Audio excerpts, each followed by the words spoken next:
Okay, so we'll talk about the next set of topics involving the concept called continuation, right? This is a great follow-up topic from things we learned. First of all, we learned recursion. We also learned how does function being used as input and output, which is what we're going to do a recap right now, right? So last week, we talked about function as a first-class citizen, which basically means that, hey, you can treat function as, say, inputs, right? Okay, here, you have three functions: triple, add to, and do tail. Each one of them would do certain things. Triple would just multiply input by 3. Add to would just basically add 2 to the inputs, and do tail would give you, if you have a list, you get the tail of that list, right?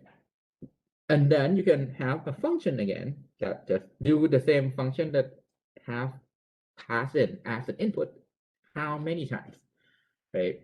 So we have the definition in the last lecture. So if you're curious how did we define n times, look at the last semester, no, not last week lecture on Thursday.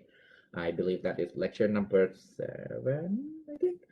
And I think, yeah. So the other thing is the function will have a type, because functional programming is what we call a strongly typed languages. What does it mean? It means that the input here, the triple, the add to, the do tail, we'll have to make sure it ended up being dealing with certain types, right? Over here, the each of these function is a function that produces a type, and it has to be the same type. That's what one of the thing defined in n times in the last lecture. All right. You can use function as an output, right? You can use function as an output. For example, you can say, hey, triple n times, and you return actually now n times function, right? So you can actually return a function, right? You can use a shorthand like this. You replace the function triple by just this shorter version of it, x colon int, and then the arrow sign, 3 multiplied by x, which basically means that you have input as an int, right? Everything that goes before this arrow sign, anything that goes before this arrow sign is basically your input. And then anything after the arrow sign, what are you supposed to do with that function? So this basically it is called a short form of a function. We also talk about method with function. In Scala, we kind of like actually function takes the form of method, right? It's not really a function, but for the purpose of learning and for the purpose of this class, learning basically functional programming, let's actually treat function as function. In Scala, because functions that we define can be a method. This basically what I showed earlier is it's not a function, it's a method, which means they can be polymorphic.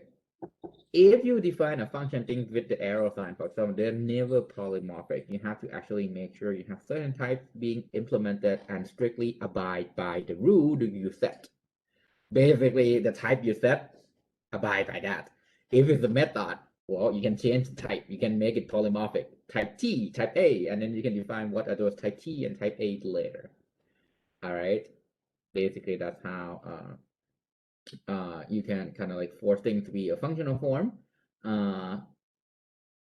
You also, well, not you, but we also talk about types and I guess the overview of the type system. Let's assume functions are polymorphic. We can define the n-time function again here, right? These particular functions now have the type as I show here. What does it mean? Basically, take 3 inputs, produce A. What are the type of the 3 inputs? A function that takes A, produce A, int, and then A. Right? Those are our type. And in this example, A is just a placeholder for a type. It can be a list of int, it can be a pair, it can be a double, it can be a string. It's just polymorphic type. It's a placeholder. And these functions, it doesn't always have to be polymorphic. If you know that A is a double, or if you know A is a string, put it in. What's the benefit of putting in the type? So can someone tell me what could be the benefit of like basically defining the type in a more strict way versus the disadvantages? Everything in computer science, most things come with trade-off, right? So what would be the trade-off of making the type really restrictive here? Anyone want to take a stab at what could be the benefit?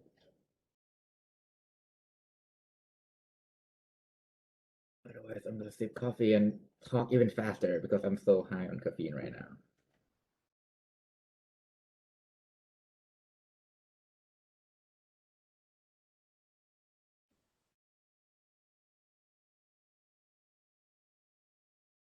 Long silence.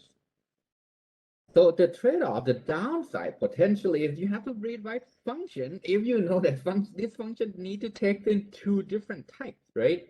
If you need to take in two different types, well, you have to rewrite it twice, right? That's the trade-off. That's the disadvantages of making a type in the function definition more restrictive.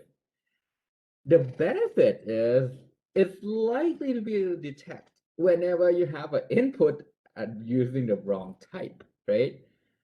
So there are trade-off, as I said, right? So every decision you make in the program, every decision you make in the program generally comes with trade-off. As a programmer, you just pick the right one or the cost-effective one, right? So this is one of the things I kind of want you to think about, right? In modern day computing, to be honest, not a lot of people think about this issue, but they are actually really important. Is that the right trade-off? Is that the right decision? Uh, Now we are kind of done with the recap, right? So let's basically pause and take a breath for like half a minute, right? And I will actually move on to the next topic now that we learn how functions are treated. This is a concept called continuation. And from my experience, actually, this is I think the third time me teaching this class. This is the most confusing topic of the entire class, right? So make sure that if you have questions, stop me and ask questions. I certainly there's an in-class exercise 8 that is on Canvas, and I'll wrap it up at the end of this particular lecture. Even in the bullet points, make sure you actually do in-class exercise 8. It helps a lot with the exam, basically. It would help a lot with like, hey, how do I use continuation? It's actually give you a legit, like an actual experience implementing it. And if I go according to plan, we'll have more time today on the coding part. I start to realize people drop off during a Discord session already. There's usually like the frequent like 4 or 5 students always there. I'm not sure where the rest of you are. Please make sure you take a stab at in class, actually 7 and 8. Those are pretty important for you to kind of like move through the next barrier with functional programming. This is really important, right? So, with continuation, so far, all our function returns something. All of our function returns something. And you can also call a new function at the end, right? At the end of a function call. Why? Because we can treat function as an input, you can return a function. So why don't we call another function at the end of the function call?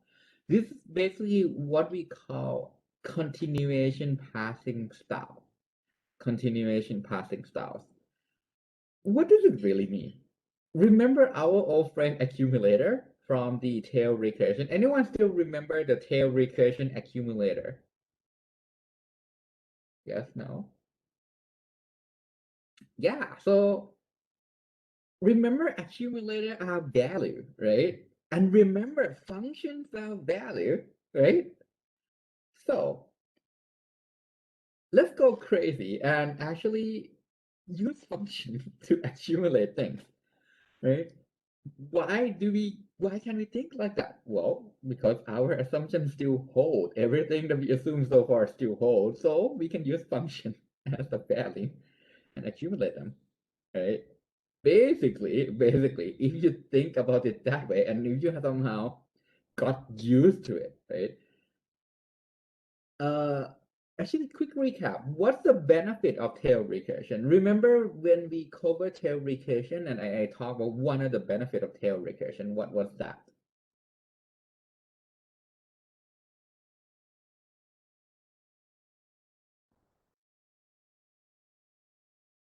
Yeah, so what's the benefit?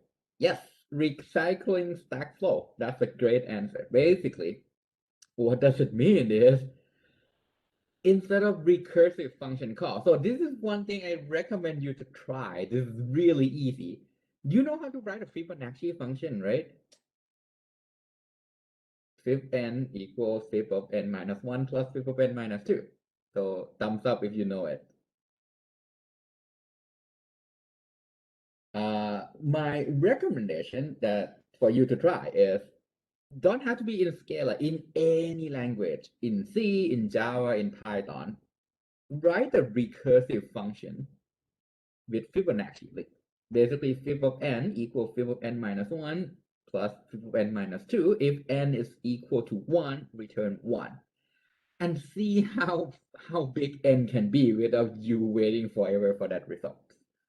And you will be surprised. You'll be surprised that around n of 40 to 50, your computer start to not giving you the answer. It's gonna take too long.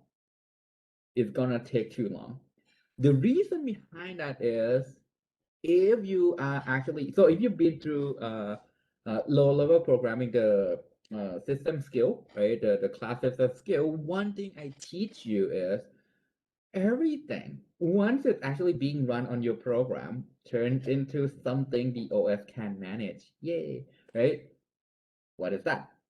It's called a stack frame. You have a function call, you have to kind of allocate things in DRAM. These come with overhead, right?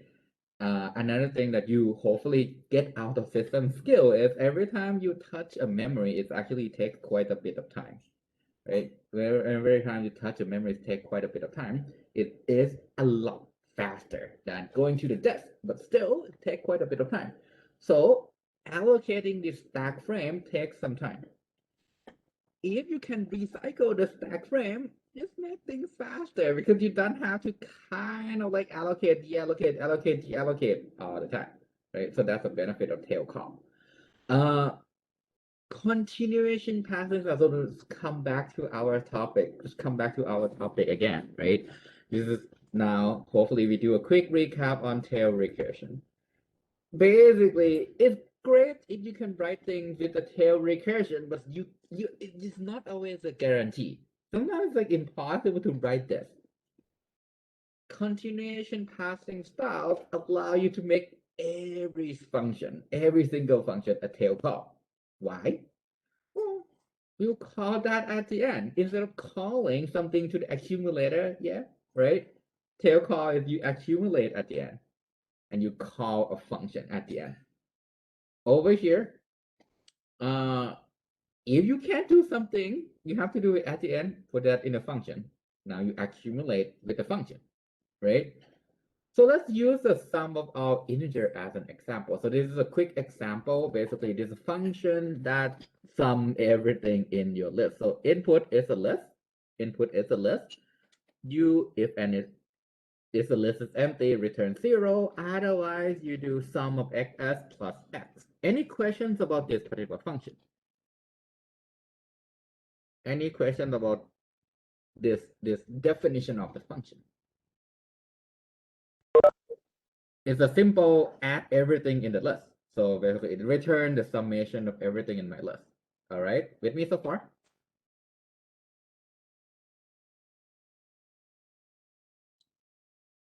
Yes, no, maybe. Okay, all right, I see some thumbs up. Okay, so here's the tail call version. So let's do a quick recap again on the tail call, right? How would I do this? Well, I need what? What's the main thing you need in the tail call? A helper function and an accumulator, right? a helper function and accumulator. So here's how you can write it. This is my helper function. A is my accumulator. It's an int, right? Basically, it's a partial sum so far, right? Partial sum so far. Then at the end, I'll call the helper function. I start the accumulator with 0 because 0 is an identity function for an add operation. So you summation, everything starts with 0. And you keep adding each element, right?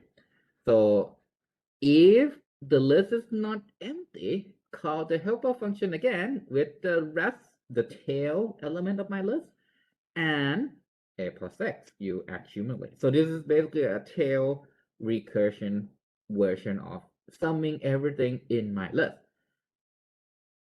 Do you want me to go over this again? Or should I move forward? Anyone who wants me to kind of like go through this tail recursion call version again? Give you 10 seconds to say yes. Sure, yes, I will explain the second case. So do you mind if I kind of remove the marking here?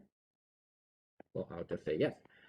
I'll kind of like go through everything again, right? This is the initial case, right? Some helper, you call the helper function, accumulator start with 0. With me so far? All right, so, and this is the end. You accumulate everything you've done, yay, right? You return accumulator. So that you also with me so far, right? Okay, so there's one more case that we're missing. We covered the case where our list is empty. So we have to cover the case when the list is not empty, right? If the list is not empty, we do pattern matching. Pattern matching. So if I pattern match to x colon xs, what does it mean? Over here, my list is not empty, right? So what is x and what is xs? If I do pattern matching this way. So basically, this is another good recap on how to use pattern matching. L is my list. I want to match L to x colon colon xs. The first question is, what's the type of x? What's the type of x?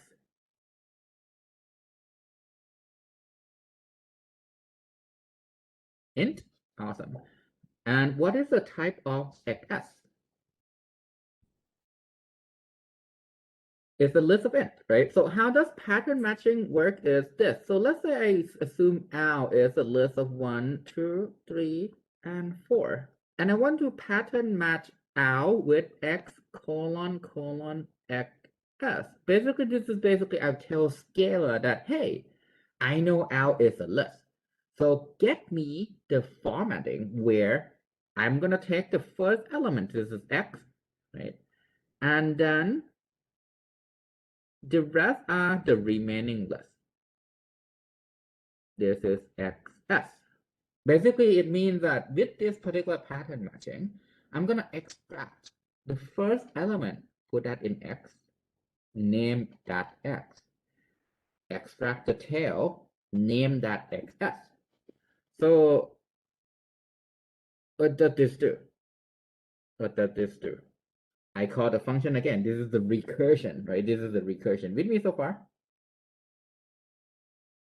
Oh, that's a great question. So the question is it bad to use the default case? The thing is, if you use the default case, how can you get x and how can you get xs for the recursive call? Because you need the head and you need the rest of it, right?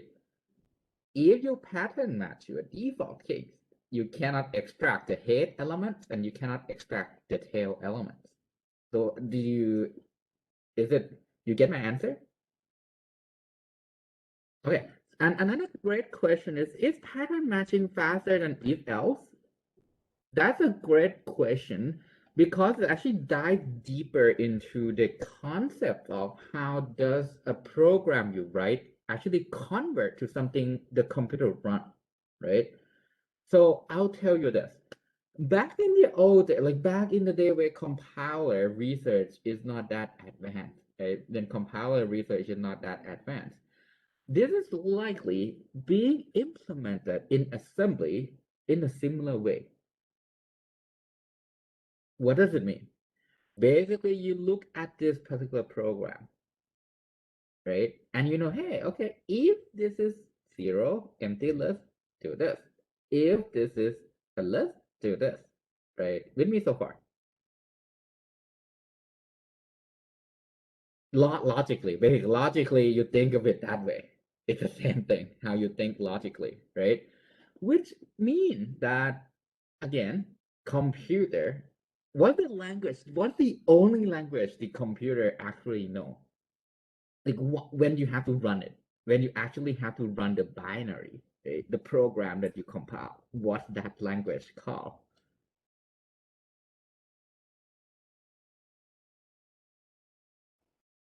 Assembly, right? Anyone heard about? Yeah. So everything at the end of the day, you're basically running assembly.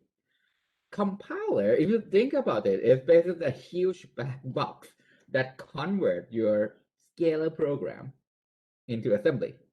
Right? With me so far? Basically, just do that conversion, right?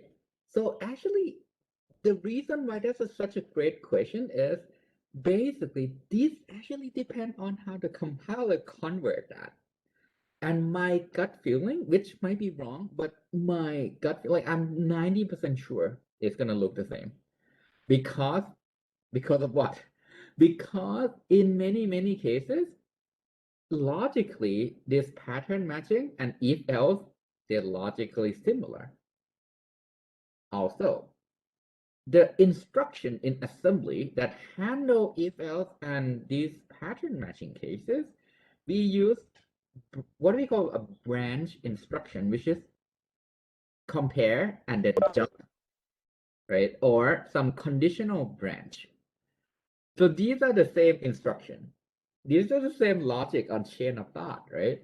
So this is a feature of the language itself, right? It's a feature of the language itself to make sure, okay, if you have so many if-else statement that you want to do pattern matching, use pattern matching is much easier to DI. Like it's much easier to debug compared to a huge block of if else. How many people write code with a huge block of if else before? I did, right? Many people did. And when you have a huge like, if else block, inside each of this, you have another set of if else, another set of if else, and another set of if else, like 4-level deep of if else branching. It can be kind of a pain to debug compared to this, right? So do you buy this argument? Yeah. Before we all know about switch cases, we just have a huge block of if else statement, right? So that hopefully that answered the question and add something more to it, right? Anything confusing so far? Okay, so let's go back to I love getting sidetracked. Like everyone call me like that all the time. So if I go too sidetracked and you want me to proceed, let me know, right? Uh, so over here, XS is the head, which is XS is the tail, which is this part. X is the head, right? So you accumulate X to A and call the helper function again with the remaining of your list, right? So is it now more clear on the second case? What does it do?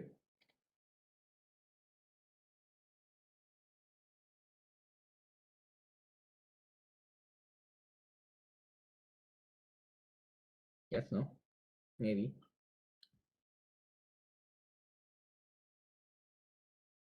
Right. Any questions about this code? Because otherwise, let's actually start from here. We start from here. Remember accumulator, which is basically adding things. So let's actually do the continuation style. So this is the continuation version. I'm gonna highlight the changes. In the beginning, what did I tell you with continuation function? What does it what happened to our accumulator?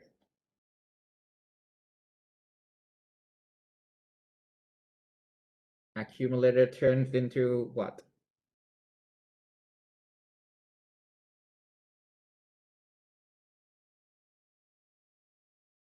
A function. Yay, right? So here is the difference. So let's go with what kind of like look the same first. You call the helper function at the end. So easiest thing you can do. You call the helper function at the end, right? In the tail call, what is the initial value of my accumulator? What's the initial value of my accumulator in the tail call version? 0, right? You start with 0 and you keep adding. So let's actually think about it. Now, you call a function. We will not go into this function yet. Let's not go into the function yet. But if you think about it, you start with 0 and you add things over, right?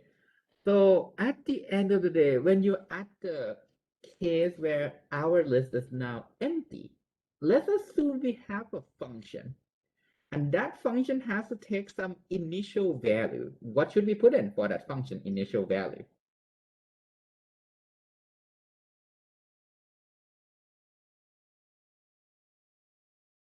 It's our accumulator initial value, right? 0. So when list is empty, we're gonna return a function call,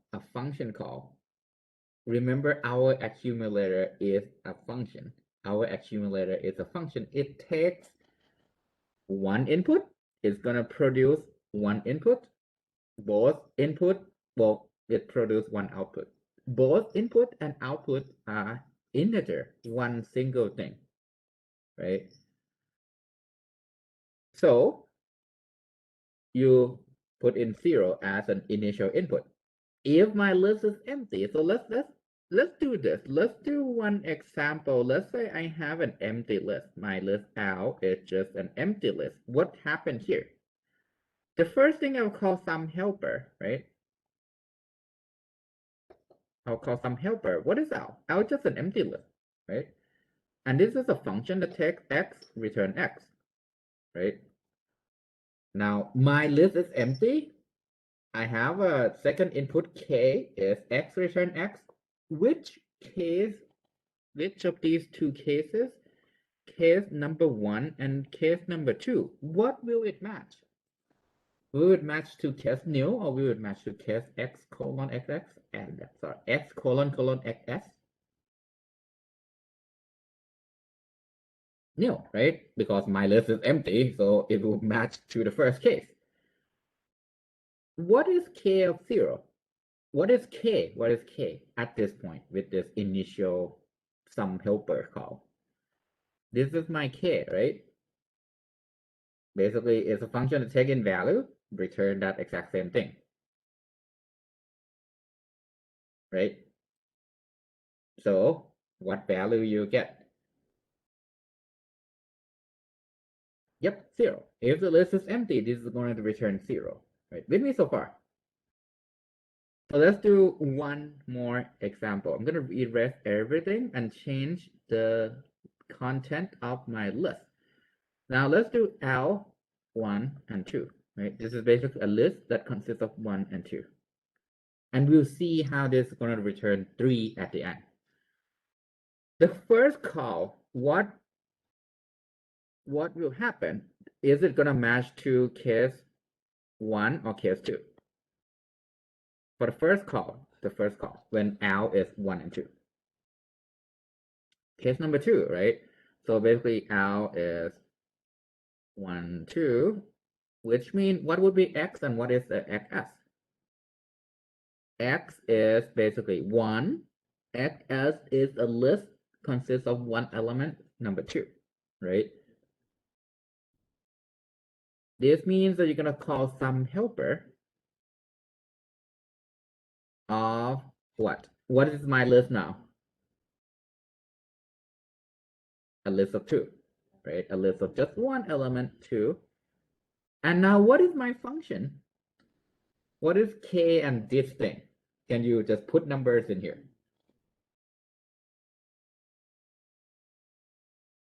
So it takes basically it takes some input, which is an integer, right? And we'll give what? That input plus what is x? 1, right? That input plus 1. And I hope I complete all the parentheses. I might miss one. Now, what's the second call? What is this particular call? I'm gonna use a different color. Let's do blue, right? This call is basically what? It will match to case 1 or case 2. Is my list empty yet? Nope, right? So it's gonna match to case 2 again. It's gonna basically mean I'm gonna do some helper. What is my XS now? Empty, right? So it's new. And now what is the second input? Again, R colon int, right? What is K? What is our K?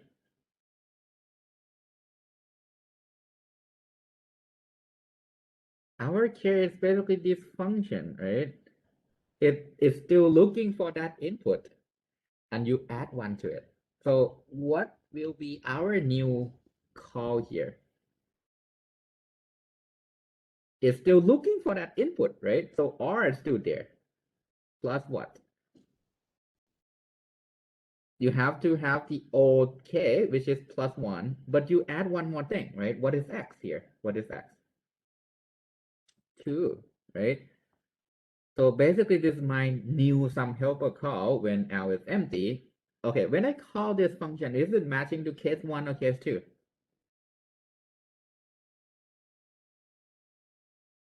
Case 1, because now the list is empty, right? So now the list is empty, so you're going to return just K of 0. What is K of 0? Now you have R colon colon int, right? And this would return R plus 1 plus 2. What is the value of R?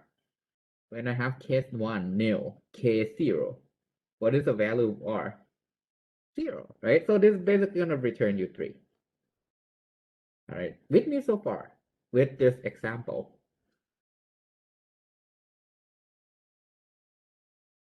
So let's do a quick recap. What's happening here? You start with, hey, I'm going to do this accumulation. I'm going to call a function. And initially, my function would take one input, return itself. That's initially, that's the first call. The second call would be matched to here. Instead of a function that returns itself, I also take one input, right? Yay, our input. But instead of returning R, okay, returning itself, you actually return the old function here, K, right? The K function. Inside, instead of putting in X as an input or R as an input, you accumulate both of them, R plus X as an input. At the end of the day, once you're done with your recursive call, basically this means that I'm going to just replace R with 0. Right? I have a function call, and the rest of the function K will be accumulating 1, 2, 3, 4, 5, whatever elements in the list are there. Right? With me so far, any questions?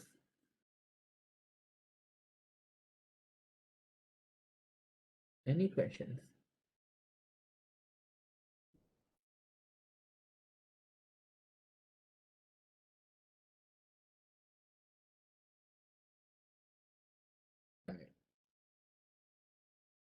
Because otherwise I'm gonna use a new example. Is that okay? Basically, can I move to a new example, or should we redo this?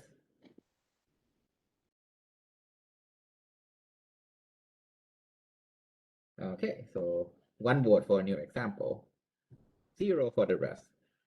So let's go do a new example. Anyone here not familiar with the concept of binary tree? So assume you took DSOOP before. So what is a binary tree? Can someone define me what's a binary tree?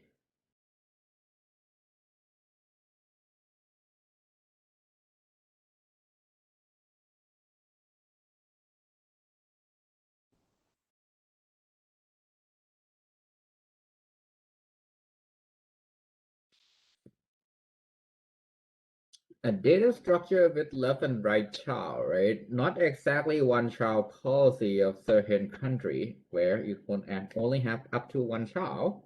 Our binary tree has a rule. If you want to have a children, you can only have up to two. You can go to the left, you can go to the right, right? And in computer science, right, there are so many things you can do with binary tree, right? Well, there's so many things with only one child policy too, because that's a list, right? That's a list. You can have one child, or you can have none. The list stop, right? With the binary tree, you can go left, you can go right. You can do search with binary tree. You can do many things with the implementation of binary tree. Fun fact, things like uh, many applications that we do and use nowadays actually come from the concept of binary tree.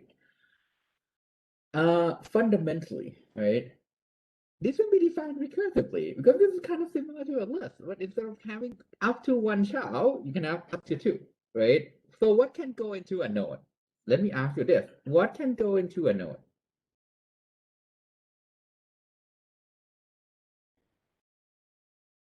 Anything. I guess the value that you can go into the node is anything.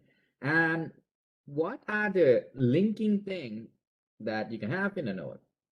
It can be an empty element, right? It's an empty node.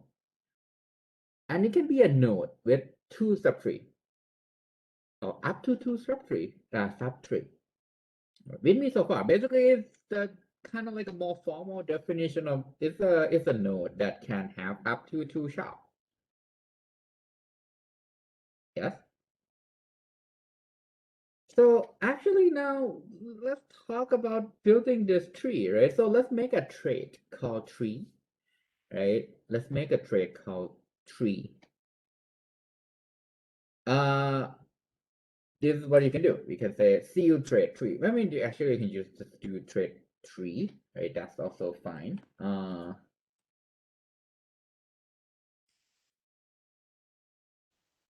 And here is the definition, right? The object, well, because as I said, right, it can be an empty node, like some blank node, similar to a list, right? When we define a recursive object, a list, uh, you can have a kind of like a blank node. Over here, I say CU trait tree. It can have two types, right? CU trait means that this is basically CU where you can only inherit with special, I kind of guess, within privately within just a trait tree, right? It basically means that the tree can use the tree, but no one else can use this tree. Object empty extend tree. What is an object? Recap. What does case object mean?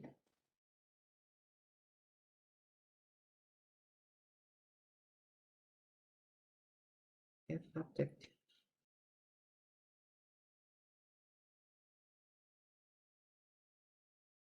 What does case object mean here?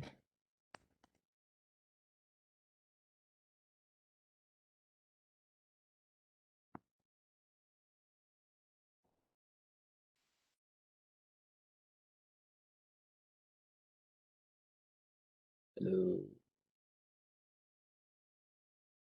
First of all, yes, it's something that extend the tree, but that is defined here. Something that extend the tree is defined in that circle.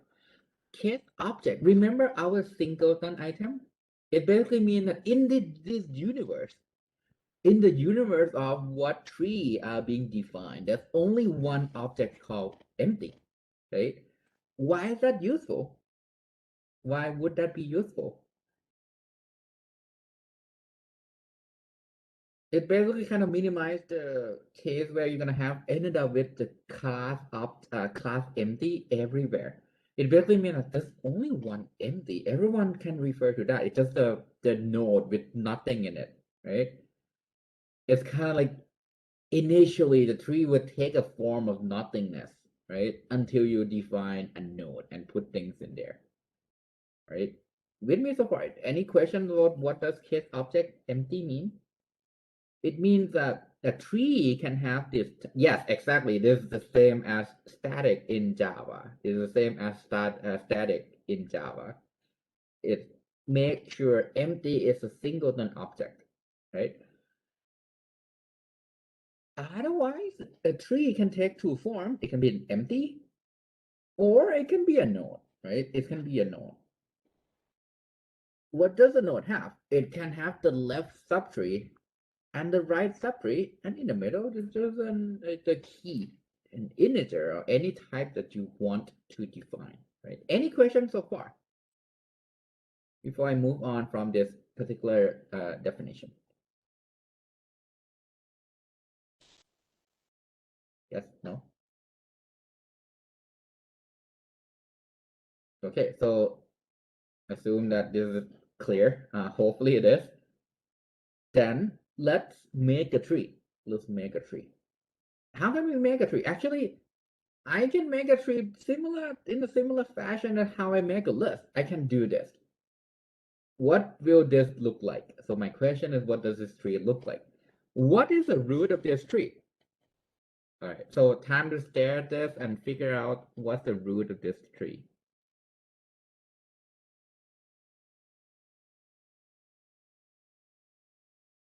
What number is the root here? 5, yes. And with the definition of our tree, what is the left child? The left child is this node, right? The first node here, which is number 2, right? What's to the right of 5? What's to the right of 5?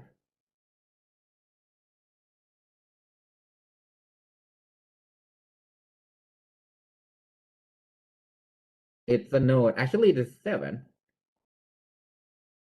So if you, sorry about the so many parentheses, basically 7. To the left of 7, there's going to be a node called 6, and to the right is 9, right? So this is basically our tree. 2, 5, 7, 6, 9, right? And any questions so far? Basically, this is how you can, now that we have defined a trait called tree, and you can actually now use it. So one thing we can do is we can do tree traversal, right? Tree traversal. So let's say we want to do in order traversal, right? So we can say dev walk in order. The input is the tree. So this is our input. We walk a tree, so after we are done walking, we should return a list, right? It should be just a sequence of number, the outcome of how we walk. What can be the 2 cases of my tree? How many versions of a tree that you can have? If you want to do pattern matching, you want to pattern match the tree into different pattern. There are 2 cases, right? Our input tree can be an empty tree or a node. With me so far?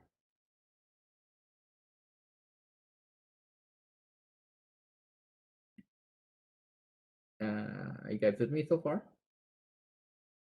So if it's an empty, what do I return? It's an empty node, right? So I'm not returning anything. Basically, there's no tree here, so I'm gonna return nil. Nil is a list of nothing in it, right? If it's a node that is consisting of the left subtree, the right subtree, and the key, right? What we can do here is, well, what does in order traversal do? What does in order traversal do? You would walk the left, you walk the right, and you put the key in the middle, right? So you would say do this, walk in order left, walk in order, right? And you put the key in the middle. Anyone here know the difference between double colon and triple colon? Can someone tell me what's the difference between the double colon and the triple colon? Since someone asked about can I use triple colon, awesome. So double colon means I have an element and you want to put this with the list of elements. Right? Double colon, you have to have the object, the same type of the list. And the triple colon, yes, exactly, you guessed it correctly. Triple colon means that I have two lists, I concatenate both of them. It's kind of like an easier version of double colon. Right? With me so far, any questions about the triple colon? Basically, it has to be the left side has a list, the right side has a list, you can concatenate them. All right, so any questions about this in order traversal before we go into, hey, can we use continuation for this? Because this is a recursive call, but it's not a tail recursion, right? So notice this is not a tail recursion. It's just a normal recursion. What if I want to do a tail recursion? Basically, hey, I kind of want to use tail recursion, but I don't know how. I can't just flat out use accumulator because you walk both way. Right? You walk the left, you walk the right. What do I do? Right? So if you want to use tail recursion through continuation, you need two things. What's the first thing do I need? I need to pass some function in, right? That's my accumulator. And I don't know what do I do with that function, right? I don't know what do I do with that function. So let's go through them. Let's go through them. So here, I'm gonna throw you a code because I'm actually not good at animating this. I'm gonna throw you a code, but you go through this step by step. Is that okay? Basically, it'll be a block of code, but we'll go through them step by step. Here is the code. Here's the code. All right. Let's break this down. Let's break this down. When you walk a tree, when you do any type of tree traversal, when do you stop? My first question is, if you walk a tree, when do I stop in that recursion call?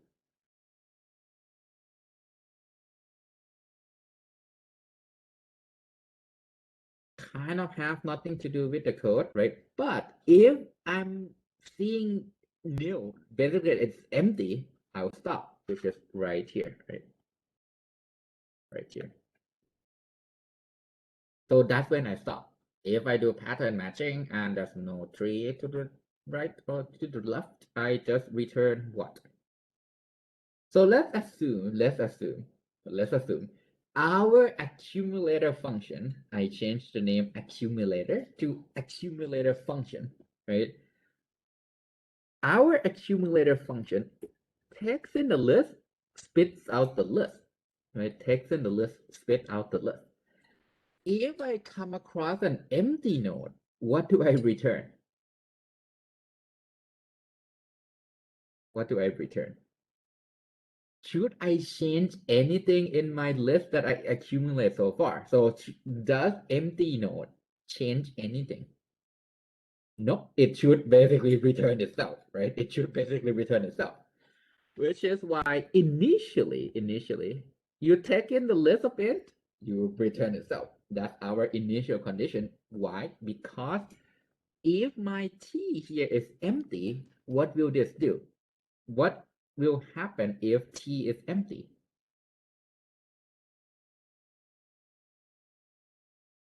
It would pattern match to case empty, right? So it would basically return what? What is R here?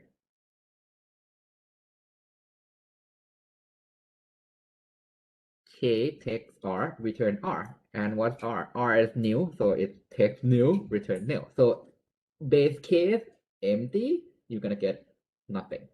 All right, with me so far? Yes, no?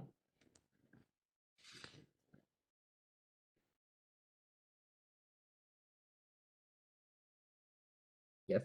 Okay, awesome. Yay. All right. Let's break down this huge block in the middle. Let's break down this huge block in the middle. You have the pattern match. Sadly, that thing is not empty. Yay, our input tree is not an empty tree. Let's do something with it, right? So what does in order traversal do? You walk the left, you walk the right, stick it in, right? Let's assume that first. Basically, what you have to do is you want to walk the left side, you want to walk the right side, and you concatenate them all. Right? With me so far.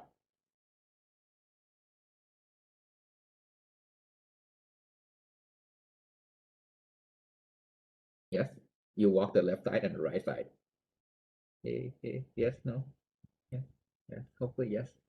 Okay, so if I have to walk the left side and if I have to walk the right side, how many recursion call do I have to call? One function or two functions?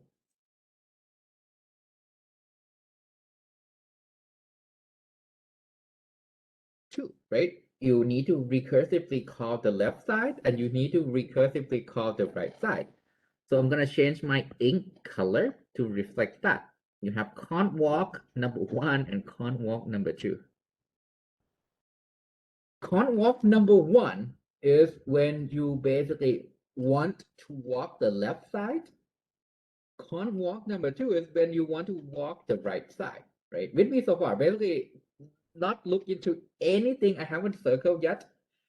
Yeah, two more function calls in this recursive call. Can't walk that's going to the left, can't walk that go to the right. Continuation walking, right? With me so far? Now, if you're with me, let's break down. How do I walk the left side and how do I walk the right side? Okay. Let's assume you walk it correctly. Let's assume you walk it correctly. At the end of the day, what will the left side give you? What will the left side give you?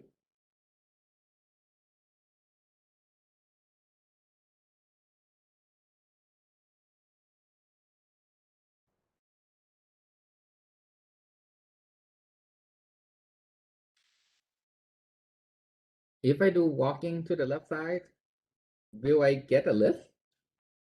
Do I get a tree? Do I get an integer? What do I get? It's a list. Exactly, yes, right? So walking give you a list. So con walk on the left side will give you the list of what?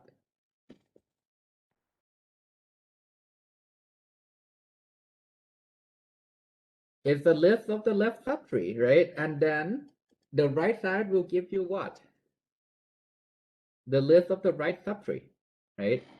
So let me assume this is the list of the left subtree, and this is the list of the right subtree called left list and right list. Let's assume that with me so far.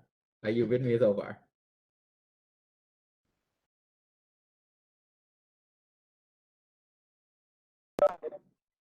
So if you are with me, my accumulator, well, okay, that's fine. So there's one of you said not really. So let me kind of go through this again. We are still assuming that this function is correct, right? Let's assume this function is correct. When you do the walk, what will happen is we walk the left side, we walk the right side. The left side, let's assume I do it correctly. I'm supposed to get a list that consists of the left subtree elements. And I should get the right side subtree elements on the right list. With me so far? Okay, awesome. So I'm just saying, let's call the left side left list, right side right list. Let's just assume we call it that way. It's just a name. All right, with me so far? All right, awesome. So if we can assume that, and somehow let's assume that's correct. What does our accumulator supposed to do? How do we accumulate it? Let's assume we have both the left list and the right list.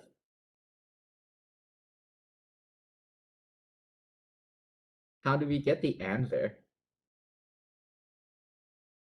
Append everything, right? You append the left list with K and with the right list, right? With me so far? Let's assume we have the answer of the left side and the right side, right? Our final answer is you append K with the right list and then you append the left list to the results. That's why our accumulator K here, right? Our accumulator K will append everything. Will append everything. Right? With me so far. So if we assume we somehow have the left list and somehow we have the right list, we will append everything and we get the answer. How can we make sure that's correct? How can we make sure that's correct? Remember our old friend, const walk 1 and const walk 2 right here?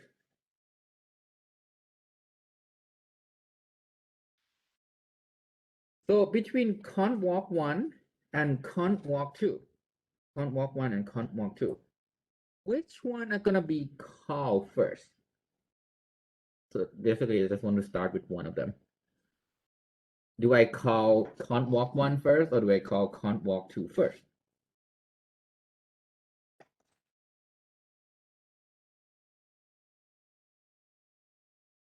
Actually, it's const walk 2 because const walk 2 is kind of like inside const walk 1. So if you break down this parenthesis, const walk 2 is inside const walk 1. So I will call this const walk 2 first. So for const walk, look at the function definition right here. Const walk takes in what? It takes in only two things. So what do we take in? What's the input of const walk?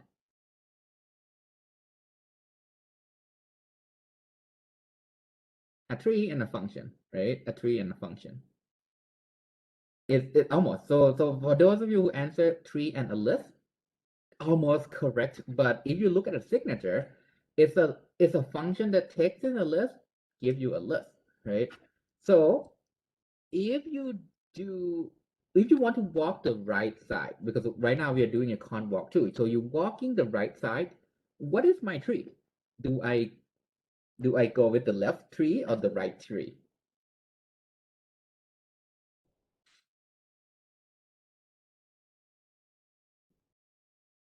I'm walking the right subtree, so I put in the what, L or R. I'm walking the right subtree right now. I'm walking the right subtree right now. So my input should be L or R.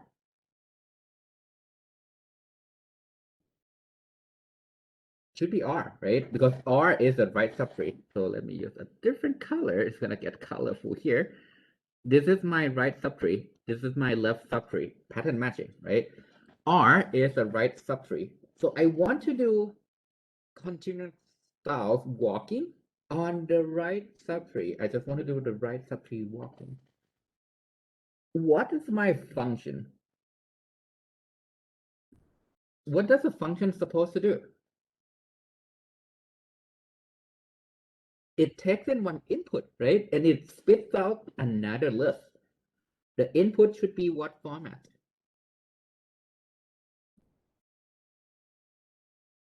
It's a list, right? And because we are walking the right side, at the end of the day, it's gonna generate the right list, the right subtree list, right? With me so far. Basically, if we do this correctly, we should get the right list. Yes.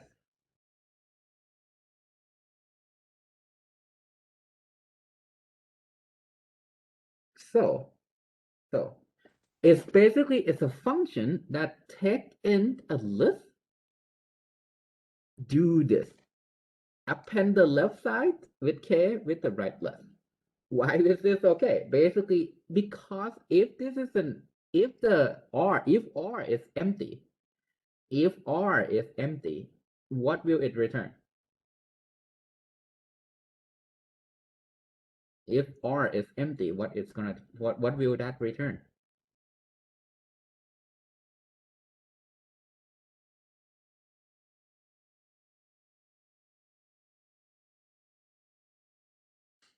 So if R is empty, it pattern match to K of nil, right? With me so far. Basically, let's assume R is empty. My conv walk R, right listing here, is basically K of nil. It matched to empty case, right? With me so far, yes, no? Okay, awesome. So let's break down K. K is, I want to append the left list. Whatever that is, we don't know it yet. By, what is K?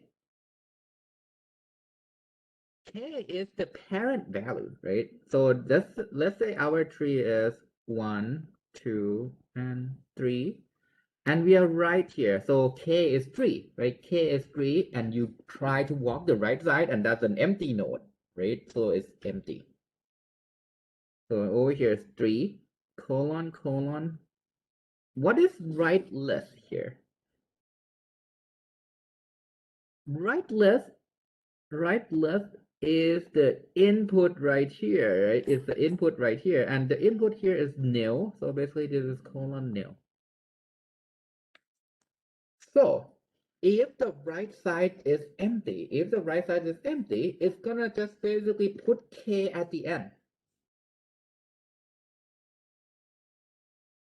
With me so far. Basically, if the right side is empty, right list is nil, so it's gonna be just left list append with K. With me so far?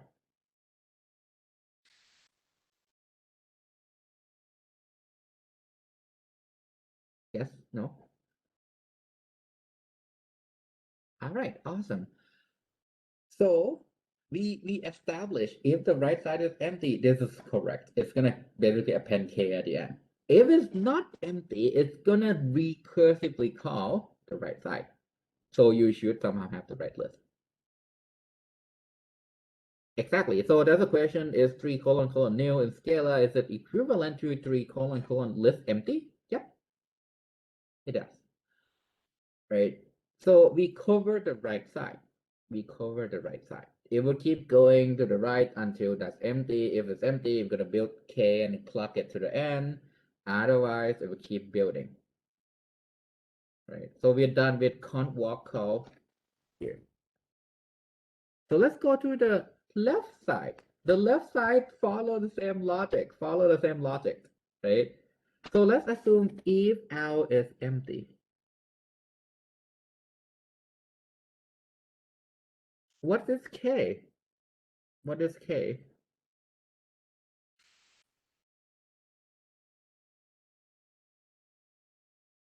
If L is empty, K of nil is basically this.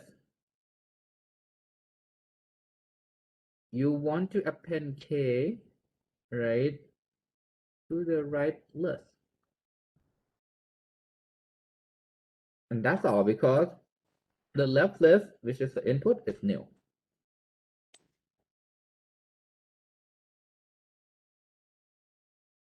Nil replace left list. So basically, it's if the left side is empty, you plug K at the beginning. And with this, basically, if you run it, what will happen is we do all the traversal, putting K at the right location and gradually build you the list. Right? So if you still have questions about this, we can, how about you try to implement this a little bit and go through in class 8. In class 8 would help quite a lot with continuation passing styles. So we will discuss it in the later section of this. Let me actually take this phone call real quick.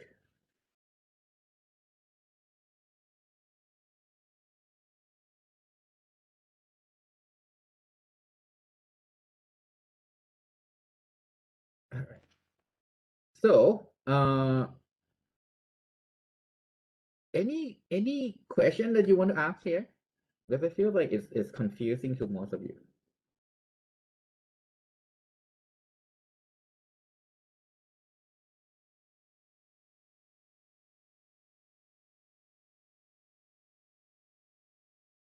Okay, I see thumbs up actually, which is great. So let's move on to the next topic. All right. So we are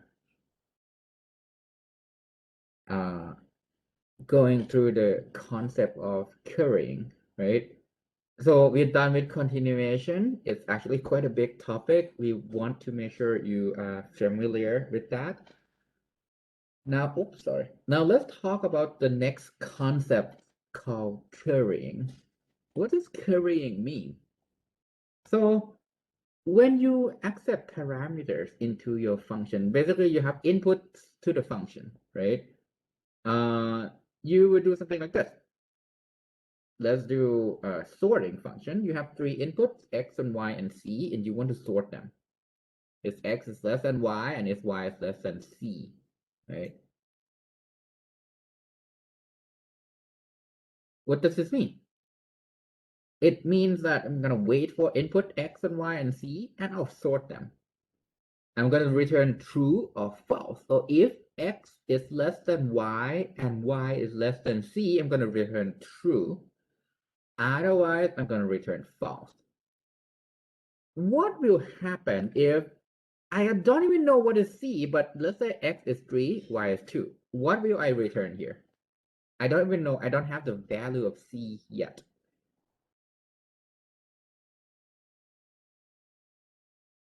It's going to be false, right? Because by default, x is not less than y. So false, and with everything, we're going to be false.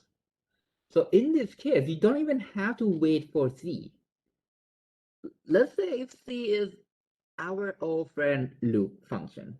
Doesn't matter. This is going to return false, right? With me so far? I mean, technically, if you evaluate this, assume that you somehow can evaluate everything and there's a short circuit, so you're gonna get false.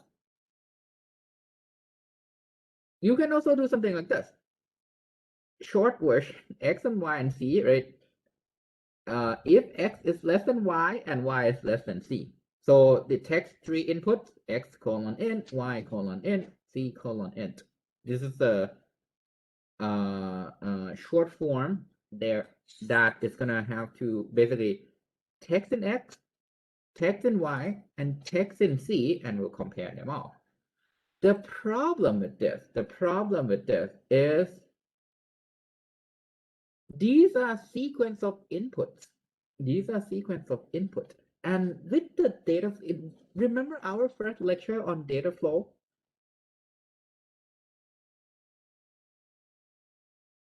If I have a function f that requires x and y and c, f would text in x and y and c, how can I tell when can I start running f? How can I tell when can I start running f?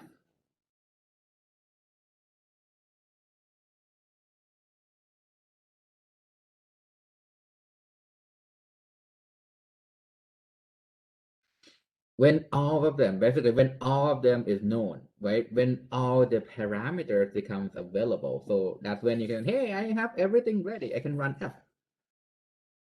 But as you can see from this example, sometimes you don't have to wait for all of them. If x and y are 3 and 2, you know it's false, right? So you can do what we call currying, right? Currying means that, and the only difference here is when you declare a function, put parentheses around each variable. Put parentheses around each variable. What does this do? Basically, it forced our evaluation model, which is once we know x, we are going to replace the value x here. Once we know y, we're going to replace the variable y here with the value.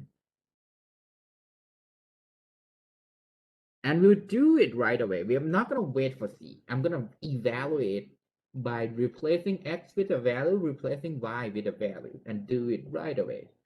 So if x is 3, y is 2, do we have to wait for c?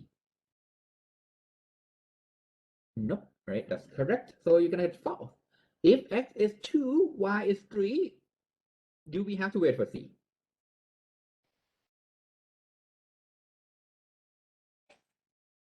Yes. because x and y is true. X is less or equal to y, so we're waiting for if y is less or equal to c. But you can see, right? You can see that this is going to be faster because we basically do things right away. Once we know it, we compute it right away, right? So that's the benefit of currying, right? So here's the benefit. You can stage, we call this staging the function call. Parts of the execution can run as soon as the value are ready, right? As soon as the value are ready. And this map with data flow model really well, right? Really well. The benefit also is allow the compiler and the hardware to be faster, right? Why? I'm not gonna go into too much detail. I'm not gonna go into too much detail, but if you can give hints to both the compiler and the hardware that these are the pieces of data you're waiting, and these are the order of when you can actually perform each computation, you can optimize your code and optimize your assembly.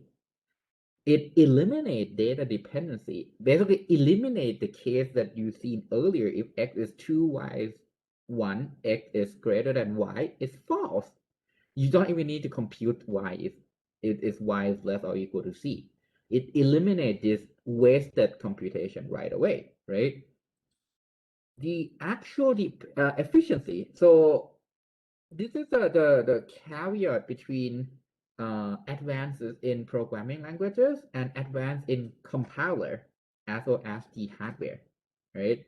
So one of the things that happened in modern day compiler, anyone want to guess what they actually do?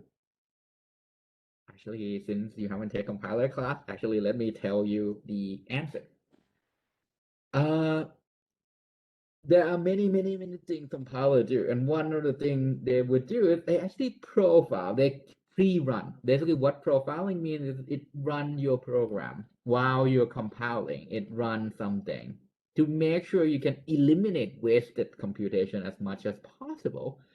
So the benefit of carrying is still kind of depends because this is actually done during compilation. This is done again. So if you are curious about this, uh, in the hardware, there's also another set of complicated logic actually to get rid of these data dependency as soon as possible. We call it out of order scheduling.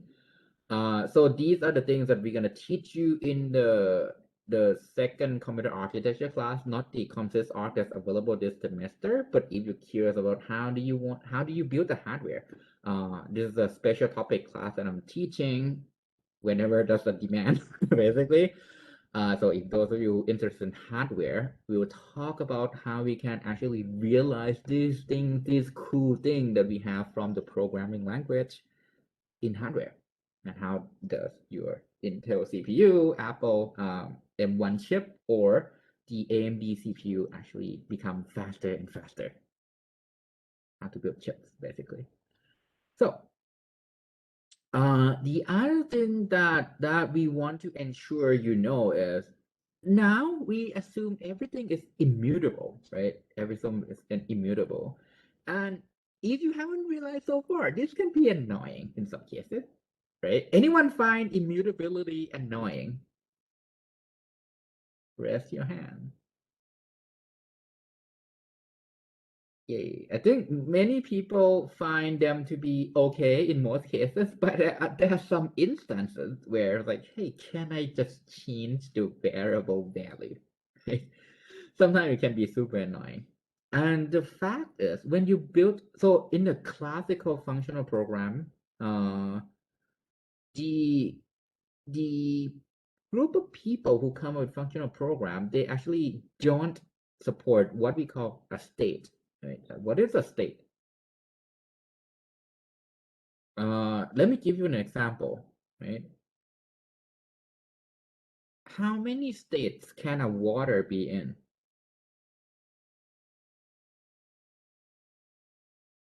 3, right? Which is liquid, gas, and solid, right? So if I put the water in the freezer, I get ice cube. That's one state. It can be a liquid, and if I boil it, it's just evaporated into gas. So that's the concept of state. Variable can have the same concept. Basically, I can have a list that have one item, two items, three items, four items. I can keep adding these things, right? I can have a set, a mathematical set, where initially it's empty. And I add five things in them. It's now a new set. Well, not a new set, it's the old set. Change the state, right? Change the state. And now have five things. So whenever someone refer to the word state, it generally means that your object of interest can have many forms because it changed from one state into another. So the same concept here. That's why we can mutate variable. With the annoyance of immutability, while it's nice with like being able to prove the function and make sure things are correct, there's no side effects, no one can change the variable's value. Many modern functional language now support mutable variables, right? And this benefit is I can allow programmer to keep the states. And here is how you declare a mutable variable. Remember our thing val, right? Or def, right? Instead of that, var. Var x equal value means that I'm gonna make sure I declare the value x. It has this value and I can change it later. Yay, right? So one example is I can use it to implement a while loop. That's another way you can use the state. Well, this is with mutable variable and currying. So here's an example. This is currying. I have two inputs, the condition and the block, which is a function. It's a function that run something, right? If true, do this block,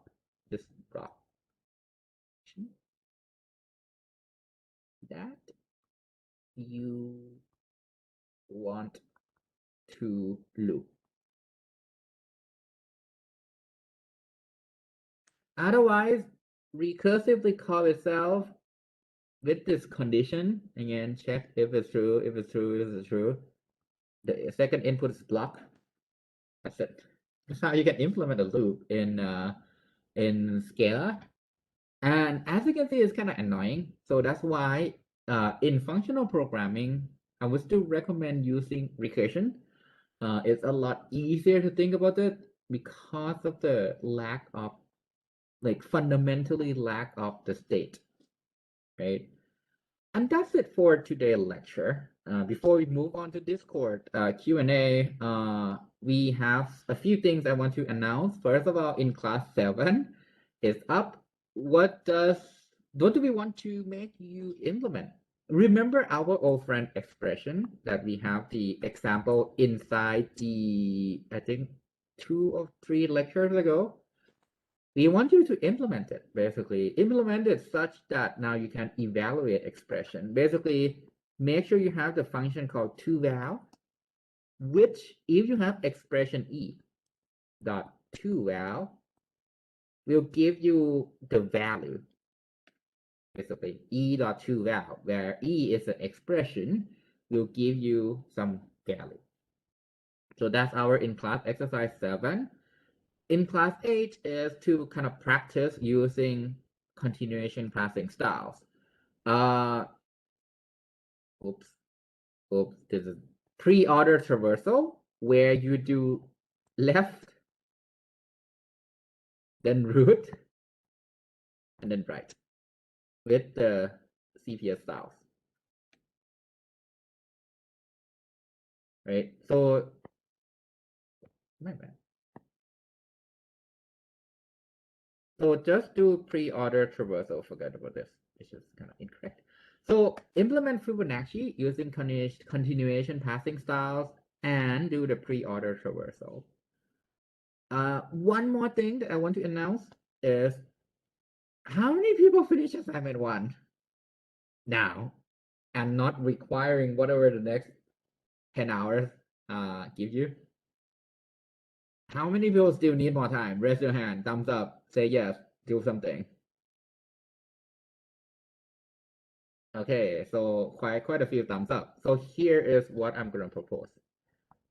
If submit today, you get 10% extra credit, which will be used for everything in the class. Basically, you're gonna get extra points. If basically then the deadline will be extended by, I want to say 1 week. Is that too much? Thing is, I'm not gonna push the assignment to deadline. The thing is, assignment 2 will be out this Thursday. So if you wait 1 week to do this, you have less time to do the assignment 2. The deadline is now pushed 1 week later. I'm giving you 7 more days to work on that to get full credit. But if you finish today assignments, you get extra credit. Is that okay? Anyone argue that it's too much for the extension, or I don't know? To be honest, it kind of feels like tomorrow is a holiday. You guys deserve a break. So I was originally pushed it to Thursday, and it feels like that's not too fair. So let's do 1 week. All right. So if you submit today, you get extra points. If you still need time, take your time. Uh, Another thing, so many announcements, sorry. Another thing I need to announce, so many holidays this semester. There's another holiday on June 3rd. Yeah, so here's my proposal. That's one of the two choices. We can extend the original makeup class from the last holiday to cover 2 lectures, which are like 2.5 or 3 hours. Or do you want to basically create another separate makeup class? Option 1 or option 2? Let's do a vote, quick vote right now. Who wants option 1? Who wants option 2?